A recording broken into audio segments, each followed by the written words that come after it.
जब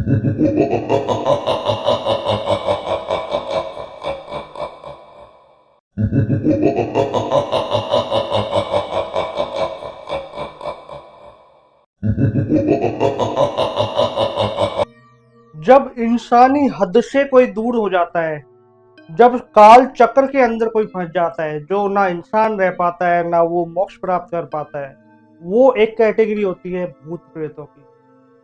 वो भूत प्रेत जिन्हें हम डरते हैं, जिनके बारे में हम सुनना भी पसंद करते हैं, जानना भी पसंद करते हैं, लेकिन दुआ करते हैं कि वो हमारे सामने कभी ना आए।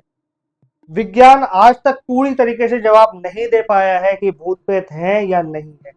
विज्ञान का दावा हमेशा ये होता है कि भूत प्रेत नहीं है, लेकिन हर बार कोई ना कोई ऐसी सिचुएशन आ जाती है विज्ञान के सामने कि विज्ञान को भी सोचने पर मजबूर हो जाता है कि कहीं कुछ ऐसा तो नहीं था जो उसकी हद से अभी बहुत दूर है। आज हम राजस्थान के एक ऐसे तांत्रिक की चर्चा करने वाले हैं जिसने ब्रह्म राक्षस को सिद्ध करने की, कंट्रोल में करने की कोशिश की और उसका खामियाजा उस पूरे गांव को भुगतना पड़ा। ब्रह्म राक्षस कितने ज्यादा खतरनाक होते हैं, उनके बारे में चर्चा करने से पहले एकदम मौन हो जाना चाहिए, क्योंकि जिसकी आप चर्चा कर रहे हो वो प्रेतों का राजा है। तो इस स्टोरी को स्टार्ट करने से पहले मैं आपको बताऊं कि ब्रह्म राक्षस होते क्या हैं। तो ब्रह्म राक्षस वो होते हैं जिनकी अकाल मृत्यु हुई है, लेकिन वो महान विद्वान रह चुके हैं, चाहे वो वेदों के ज्ञाता हो या किसी भी शास्त्र के ज्ञाता हो, और महान विद्वान हो और एक भक्त हो। जब उनकी अकाल मृत्यु हो जाती है तो ब्रह्म राक्षस की श्रेणी में चले जाते हैं। ब्रह्म राक्षस केवल सनातन धर्म में ही नहीं है, ब्रह्म राक्षस को अलग अलग धर्म में अलग अलग नाम से बोला जाता है। जैसे इस्लाम में जिन जिन्नात बोल दिया जाता है, क्रिश्चियनिटी में डेविल बोल दिया जाता है, इसी तरीके से सनातन धर्म में ब्रह्म राक्षस कहा जाता है कि एक ऐसी कैटेगरी का प्रेत जो महान विद्वान है लेकिन उसकी अकाल मृत्यु हुई।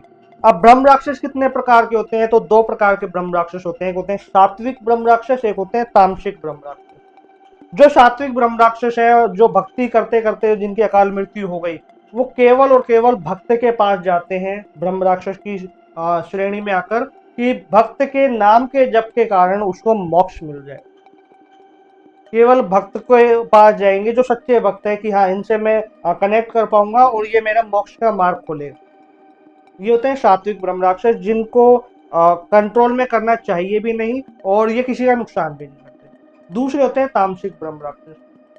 वो तामसिक ब्रह्म राक्षस जो विद्वान है, ज्ञानी है, महान है, लेकिन कुछ उसकी निजी इच्छाएं थी जिसे वो पूरा ना कर सका और अकाल मृत्यु को प्राप्त हो गया, और अब वो एक शरीर ढूंढ रहा है जिसके अंदर प्रवेश करके वो अपनी सारी उन इच्छाओं को पूरा कर सके जो वो अपने शरीर में रहकर नहीं कर पाए।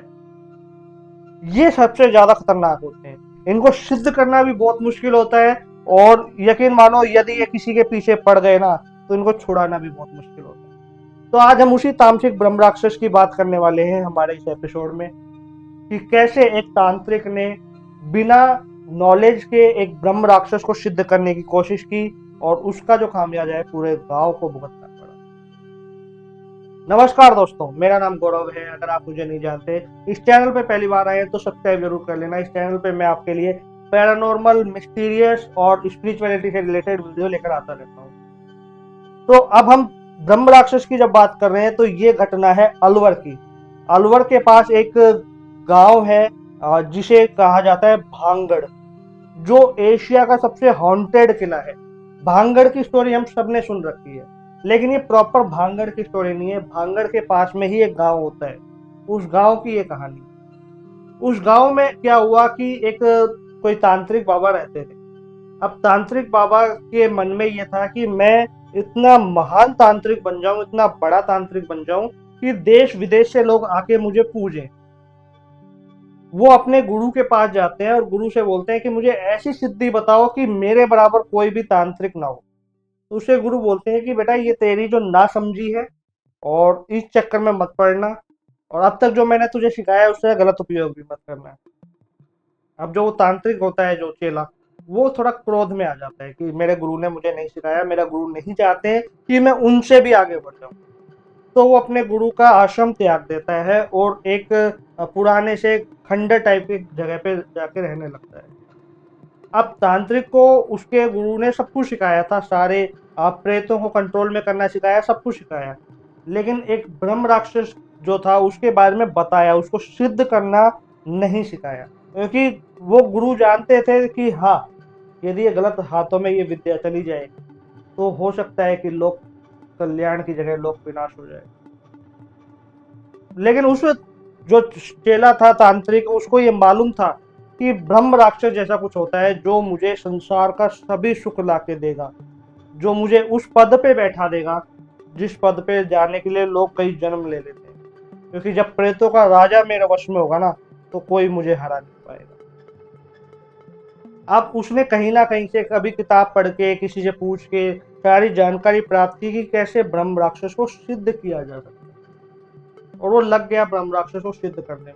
लेकिन उससे एक गलती ये हो गई कि उसने ये सोचा कि सात्विक ब्रह्म राक्षस को अगर मैं सिद्ध करूंगा तो वो केवल अपना मोक्ष का मार्ग ढूंढेगा, उसके अलावा वो मेरा कोई काम नहीं करेगा। लेकिन अगर मैंने तामसिक ब्रह्म राक्षस को ढूंढा तो उसकी भी इच्छाएं पूरी हो जाएगी और मेरी भी इच्छा पूरी हो जाएगी, तो ये डील जो है ये बहुत अच्छी है।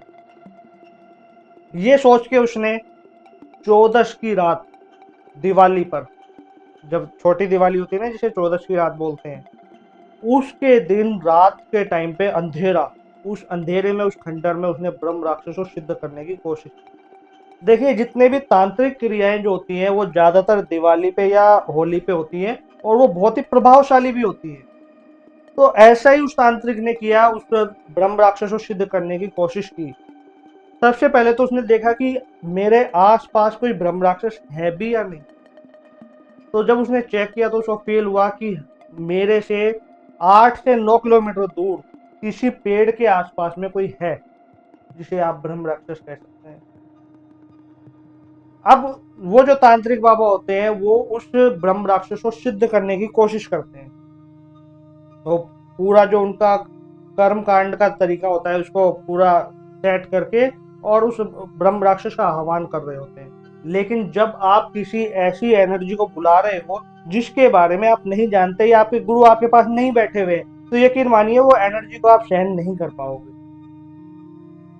उस तांत्रिक ने जब ऐसा किया कि ब्रह्म राक्षस को सिद्ध करने की कोशिश की, तो ब्रह्म राक्षस ने पहले ही वार्न किया कि मुझे बुलाने से पहले ध्यान रखना, क्या तुम मेरी इच्छा पूरी कर सकते हो या नहीं। तो तांत्रिक बोलता है कि मैं तेरी सारी इच्छा पूरी करूंगा, तू मेरे वश में हो जा और जैसा मैं कहूं तू वैसा करता चला जा। अब तांत्रिक ने, जब वो साधना कर रहा था, साधना करते करते जब रात हुई, गहरी रात हुई, अंधेरा बिल्कुल इतना घना था कि कोई आस पास में भी हो तो उसको भी ना देख सके, उसी समय एकदम से बिजली कड़की, और उस बिजली कड़कने की आवाज से, कोई हवा नहीं चल रही, कुछ बारिश का मौसम नहीं है, केवल बिजली कड़की है, और बिजली कड़कने की आवाज से ही वो समझ जाता है कि ब्रह्म राक्षस अब आने वाला है। अब वो उस ब्रह्म राक्षस का वेट कर रहा होता है कि ब्रह्म राक्षस आने वाला है, ब्रह्म राक्षस आने वाला है, ब्रह्म राक्षस आने वाला है। इतने में से ही एक आदमी जिसकी हाइट लगभग लगभग 8 से 9 फीट ऊंची है, इमेजिन कर सकते हो कि इंडिया के अंदर 8-9 फीट का आदमी कितना ज्यादा खौफनाक होगा। पहली बात तो होते ही नहीं है, बहुत रेयर होते हैं, लेकिन 8-9 फीट का जब आदमी उसके सामने आता है और वो बोलता है कि मैं ब्रह्म राक्षस हूँ, तो तांत्रिक को जैसा बताया गया था ना कि ब्रह्म राक्षस इतने कुरूप होते हैं और इतने डरावने लगते हैं, वैसा तो वो आदमी लग ही नहीं रहा था, वो तो एकदम नॉर्मल आदमी लग रहा था। तो तांत्रिक बोलता है कि देख, तूने मेरी तपस्या भंग की है, मैं तुझे दंड दे दूंगा, तू चला जा, तू कोई ब्रह्म राक्षस वगैरह नहीं है, मैं नहीं मानता तू ब्रह्म राक्षस है। अगर तू ब्रह्म राक्षस होता ना तो अब तक तो तेरे आने पर ही ये जो धरती है और ये जो जंगल है ये सब हिलने लग जाते, जानवर भगने लग जाते, चिल्लाने लग जाते, ऐसा तो कुछ हुआ ही नहीं। तो ब्रह्म राक्षस बोलता है कि मैं कहानी से बिल्कुल अलग हूँ, मैं तुम्हारी उन कहानियों के अंदर नहीं हूँ जिसे तुम लोगों को डराते हो, लेकिन हाँ, मैं इतना खौफनाक हूँ कि तुम्हारी आने वाली 7 पीढ़ियों तक को मैं बर्बाद। तांत्रिक को समझ में नहीं आता है, तांत्रिक उसका टेस्ट लेना चाहता है। तांत्रिक बोलता है यदि तू वास्तव में ही ब्रह्म राक्षस है तो केवल 7 दिन के लिए इस गांव में अपनी दहशत फैला के दिखा दे। मैं मान जाऊंगा कि तो वास्तव में ही ब्रह्म राक्षस है। अब वो ब्रह्म राक्षस जो होता है वो हंसता है जोर जोर से, और उसकी हंसी की आवाज इतनी ज्यादा खौफनाक होती है, और वो हंसते हंसते हंसते जो तांत्रिक होता है उसको देखते देखते एकदम से ही वो बिल्कुल सुन्न हो जाता है कि ये क्या हुआ। इतने में ही वो जो ब्रह्म राक्षस होता है वो वहां से चला जाता है। अब अंधेरा होने के कारण ना कोई आता हुआ दिखा ना कोई जाता हुआ दिखा, तो तांत्रिक को ये लगा कि ये गायब हो गया और ये वास्तव में ही ब्रह्म राक्षस था। अब अगले दिन से ही उस गांव के अंदर कुछ अजीब अजीब सी घटनाएं घटने लगी। अगले दिन से ही जो गांव के जो पशु थे, बकरी गाय, वो उस जंगल में उस एरिया में जाने से डरने लगे, जिस एरिया के आसपास वो तांत्रिक था। और वो तांत्रिक उस गांव के अंदर प्रवेश भी नहीं कर पा रहा। जैसे वो प्रवेश करता तो गांव के जो डॉग्स थे वो उसके ऊपर भौंकने लगे बहुत ज्यादा, और गांव के जो बच्चे थे वो उसको देख के डर के भाग जाते थे। ऐसी कुछ घटना घटने लगी पहले दिन। दूसरे दिन देखते हैं कि जो जंगल है जहाँ पे वो तांत्रिक रहता है उसके आसपास एक भी पक्षी नहीं है, एक भी पक्षी नहीं है। पेड़ पे कहीं ऊपर तक दूर दूर तक कोई पक्षी नहीं है, कोई जीव जंतु कुछ नहीं है। गांव वाले सोचे कि ये हो क्या रहा है, जबकि गांव से ज्यादा पशु पक्षी तो जंगल के अंदर होते हैं, लेकिन जंगल में कोई पशु पक्षी ही नहीं है। और जो पशु है वो जंगल में जाने से डर रहे हैं। अब पशुओं को एक दिन तो चलो जैसे तैसे निकाल दिया भूखा रख के, अब दूसरे दिन क्या करें, अब ऐसे भूखा तो नहीं रख सकते। तो गांव वालों ने सोचा कि कोई बात नहीं, अगर हमारे पशु चरने नहीं जा रहे तो हम इनके लिए भोजन की व्यवस्था करके लाएं, इनके लिए घास वगैरह सब कुछ चारा जंगल से लेकर आए और इनको खिलाएं। अब गांव वाले जो थे वो अपने अपने पशु के लिए 10-15 लोग जो होते हैं वो जाते हैं और वो चारा लेके आने की कोशिश करते हैं। अब वो जाते तो 10-15 हैं, लेकिन आते हैं 12-13। दो कहाँ गए इसके बारे में किसी को नहीं पता। लोगों ने खूब ढूंढने की कोशिश की, लेकिन वो जो दो लोग थे वो नहीं मिले। फिर अगले दिन ऐसे हुआ, गए तो थे 12-13, आए 10 ही। फिर से 2-3 लोग गायब हो गए। अब जब 2 दिन ये घटना घटी तो लोगों के मन में थोड़ा डर हुआ कि जंगल में कुछ तो ऐसा है जो बिल्कुल अलग है, बिल्कुल अजीब है, और जंगल ये कहना चाह रहा है कि उस जंगल के आसपास मत चले जाना। अब 4-5 लोगों का एक गांव से गायब होना बहुत बड़ी बात होती है। मैं किसी मेट्रो सिटी की बात नहीं कर रहा हूँ जहां डेली की डेली 8-10 लोग तो यूं ही गायब हो जाते हैं जिसके बारे में लोगों को पता भी नहीं लगता। मैं बात कर रहा हूँ गांव की, जहाँ पे हर एक व्यक्ति के बारे में हर एक व्यक्ति को पता होता है, और वहां से 4-5 लोगों का गायब होना थोड़ा मिस्टीरियस था। पुलिस स्टेशन में जब रिपोर्ट लिखवाई गई तो पुलिस ने काफी छानबीन भी की, पुलिस को भी कुछ नहीं मिला, कुछ भी नहीं मिला। और तीसरा दिन खत्म होने के बाद चौथा दिन शुरू होता है। चौथे दिन सब लोगों के मन में दहशत, कोई जंगल ना जाए पशुओं का चारा लेने। उन्होंने शहर से व्यवस्था की कि पशुओं का चारा आ जाए। और चौथे दिन ही रात को कुछ ऐसा होता है जो गांव वालों के अंदर डर और खौफ पैदा कर देता है। ऐसा बताया जाता है कि चौथे दिन उस गांव के अंदर रात को किसी के जोर जोर से हंसने की आवाज आ रही है। गांव वालों ने बाहर जाके देखने की कोशिश भी की कि कुछ मिल जाए, कोई हो, कोई बोल रहा हो, लेकिन किसी को कहीं कुछ नहीं मिला। गांव वाले जो थे वो पूरी रात बाहर बैठे रहे, पूरी रात। सब अपने लाठियां लेकर सब बाहर थे कि कोई जानवर नहीं है, कोई ऐसा कोई डाकू तो नहीं है, कुछ और तो नहीं है। क्योंकि ये जो मैं स्टोरी आपको बता रहा हूँ ये स्टोरी आज की नहीं है, आज से 20 साल पुरानी स्टोरी है। उस समय आप सोच सकते हो कि गांव के अंदर लोगों के मन में कितना ज्यादा खौफ रहता हो।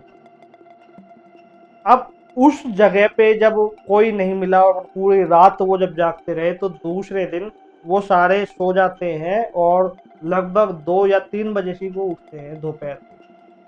और दोपहर के 2-3 बजे जब उठते हैं और अपना गेट खोलते हैं तो गेट खोलते ही उनके पैरों तले जमीन खिसक जाती है, क्योंकि उन्होंने उस गांव की जमीन पे किसी के पैर के निशान देखे जो इतने बड़े थे कि एक नॉर्मल आदमी के नहीं। और वो पूरे गांव में चलते हुए उसके पैर के निशान दिखे, और चलते चलते वो पूरे उस खंडर तक जाते हुए दिखे। और जो जो पशु भार बन रहे थे वो सारे के सारे पशु मृत पाए गए। अब इतना खौफनाक दृश्य, गांव वाले सारे डर चुके थे। गांव के अंदर एक कोई व्यक्ति होता है जो बोलता है कि मुझे डाउट है कि कहीं वो तांत्रिक बाबा ने तो ये सब कुछ नहीं किया।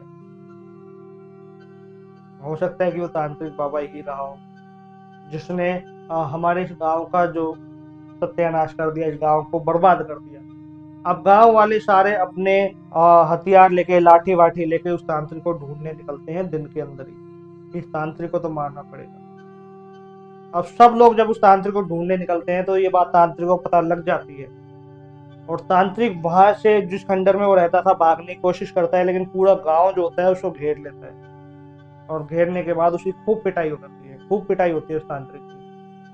उसके बाद वो गांव वाले चले जाते हैं, और वो इतना ज्यादा जख्मी हो जाता है कि वो ये सोचता है कि अब मेरा जीने का कोई मतलब नहीं है, क्योंकि मैं जहाँ जाऊंगा वहाँ गलत नजरिए से देखा जाऊंगा, और हो सकता है कि ये लोग मुझे पुलिस के हवाले भी कर दें। तो तांत्रिक जो होता है वो कह सकते हैं कि गायब सा हो जाता है, वो नहीं दिखता। अब वो जीवित रहा या मर गया, ये एक थोड़ी मिस्टीरियस बात है। आज तक पता नहीं लग पाया है कि वो तांत्रिक कहाँ गया है, लेकिन बताया जाता है कि जब से वो तांत्रिक गायब हुआ ना, तब से ही दो आवाजें उस गांव में गूंजती हैं, और 4 कदमों के निशान मिलते हैं, जिनमें दो, ऐसा लगता है कि कोई 2 आदमी हैं जो इस पूरे गांव में चक्कर काटते हैं। उस गांव को लगभग लगभग लोगों ने खाली कर दिया है, और आज उस गांव के अंदर केवल और केवल जंगल है, उसके अलावा कुछ नहीं। और इतना डरावना जंगल है वो कि लोग दिन में भी जाने से डरते हैं, और कोशिश ये करते हैं कि जितना हो सके उस जंगल से दूर रहा जाए।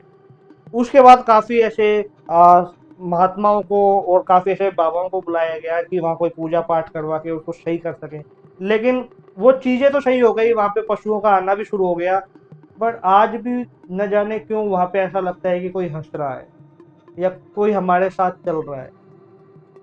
आज भी लोग न जाने क्यों रात में वहां जाने से डरते हैं, न जाने क्यों वो पूरा का पूरा गांव जो है वो बर्बाद हो गया, खाली हो गया, खत्म हो गया। कई लोगों का मानना ये है कि वो तांत्रिक एक ब्रह्म राक्षस बन चुका था, उसने अपना शरीर त्यागा और वो ब्रह्म राक्षस बन चुका था। तो अब आप सोच सकते हो कि ब्रह्म राक्षस कितने ज्यादा खतरनाक होते हैं, और ये स्टोरी उसी गांव के, जो उस गांव के अंदर रहता था एक बंदा, उसने हमें लिख के भेजी। स्टोरी कैसी लगी हो, अच्छी लगी हो तो शेयर जरूर कर देना।